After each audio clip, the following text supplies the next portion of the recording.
عطوفة العميد الدكتور عديل الشرمان مدير إدارة العلاقات العامة والإعلام، يعطيك العافية سيدي. يعطيك العافية وصبيك، أهلا وسهلا فيك.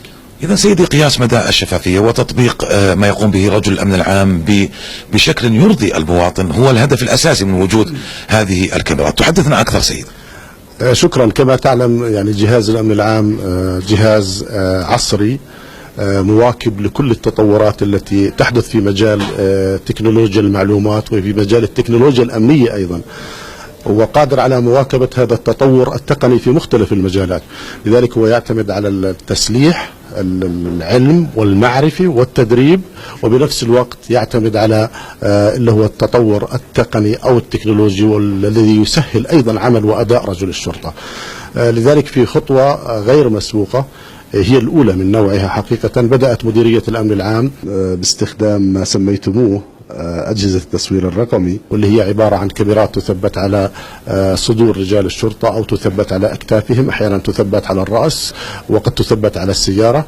لذلك احنا يمكن في جهاز الأمن العام سنبدأ بتثبيت هذه الكاميرات على الصدور كما فهمت، وبالتالي هذه الكاميرات تهدف إلى مراقبة بالدرجة الأولى إلى مراقبة أداء رجل الشرطة، وبنفس الوقت مدى احترامه لحقوق الإنسان، مدى أدائه لعمله وأسلوب تعامله مع المواطنين بكل حيادية وبكل شفافية. رجل الشرطة كما تعلم يتلقى دورات مختلفة في مجال العلاقات العامة، في مجال مهارات الاتصال والتواصل مع الآخرين، في مجالات الشرطة المجتمعية، أيضا يتلقى تعليمات تصدر من قيادة الجهاز ومن الإدارات المختلفة ومن القيادات المختلفة بأساليب ووسائل التعامل مع المواطنين. لذلك هذه الكاميرات تهدف إلى تأكد من مدى تطبيق رجل الشرطة إلى ما تعلمه في دورات تدريبية وإلى ما تلقاه من تعليمات صادرة بهذا الخصوص، في خصوص التعامل مع المواطنين وبأسلوب تعامله مع المواطنين. لذلك هي تهدف أيضا هذه الكاميرات إلى التقليل من الاحتكاكات التي قد تحدث فيما بين المواطنين وفيما بين رجال الشرطة أثناء أدائهم لعملهم، لا سيما كالاعتراض على مخالفة مرورية على سبيل المثال. إذن يعني هذه الكاميرات لها أهداف كثيرة حقيقة، لكن أهدافها تكمن بالدرجة الأولى في تعزيز وتقوية وتوثيق العلاقة فيما بين رجل الشرطة وفيما بين المواطنين، والوقوف على حقيقة ما يحدث من سوء فهم في الميدان أثناء أداء رجل الشرطة لواجبه ولمهامه. وبالمناسبة هي يعني أسلوب عصري حديث تستخدمه كثير من الدول المتقدمة والمتطورة والتي تراعي حقوق الإنسان في عملها.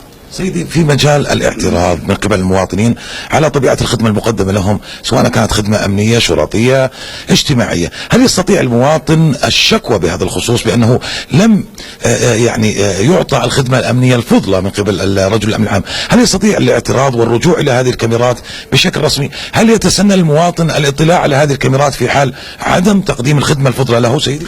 جهاز الأمن العام كما تعلم يعني يتعامل بكل الشفافية مع المواطنين. أي مواطن يستطيع أن يعترض على أي شيء، هذه الكاميرات تقوم بتسجيل ما يجري بالصوت والصورة وبدرجة نقاء عالية جدا ولمدة 8 ساعات، ويتم الاحتفاظ بما يتم تسجيله في وحدة تخزين خاصة موجودة في مركز القيادة والسيطرة في مديرية الأمن العام، بحيث يسهل الرجوع إليها ولا يمكن التلاعب فيها أو تغييرها أو شطبها. وبالتالي هي موجودة على وحدة التخزين بحيث نعود إليها حتى نستجلي الحقيقة، وبالتالي حتى نعرف على من الحق ولمن الحق، وبالتالي نعيد الحقوق إلى أصحابها. هذا هو الهدف من هذه الكاميرات بالدرجة الأولى. سيدي، هل ستكون هذه الكاميرات ظاهرة للعيان؟ تحدث بأنها ستكون إما على صدور أو أكتاف رجال الأمن العام. حجم هذه الكاميرات هل سيتيح للمواطن رؤية أن رجل الأمن العام هذا يحمل هذا النوع من الكاميرات سيدي؟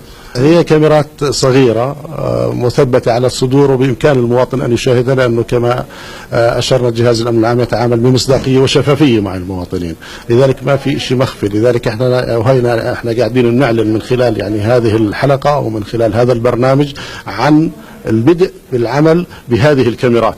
لذلك الكاميرا موجودة، يستطيع المواطن أن يشاهدها إما على صدر رجل الشرطة أو على كتفه أو في أي مكان آخر توضع فيه الكاميرا.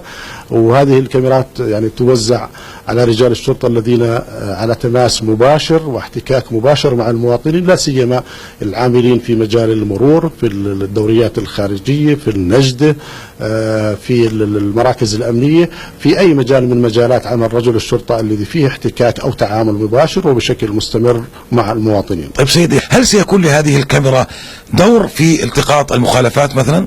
ابدا لا يوجد يعني هناك ربط فيما بين هذه الكاميرات والكاميرات الاخرى المعده للمراقبه المروريه والموجوده على الطرق، سواء الطرق الداخليه او الخارجيه.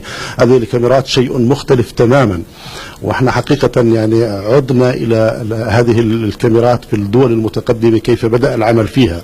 فعلى سبيل المثال في الولايات المتحده الامريكيه بدا استخدام هذه الكاميرات، وكان الهدف منها مراعاه حقوق الانسان اثناء اداء رجل الشرطه لعمله، وقد لقيت صدى ايجابي حقيقة من قبل منظمات حقوق الإنسان.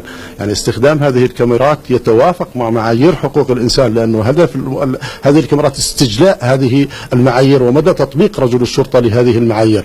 لذلك ما يتثبت على صدور رجال الشرطة من كاميرات مختلف تماما عن الكاميرات الأخرى المعدة للمراقبة المرورية.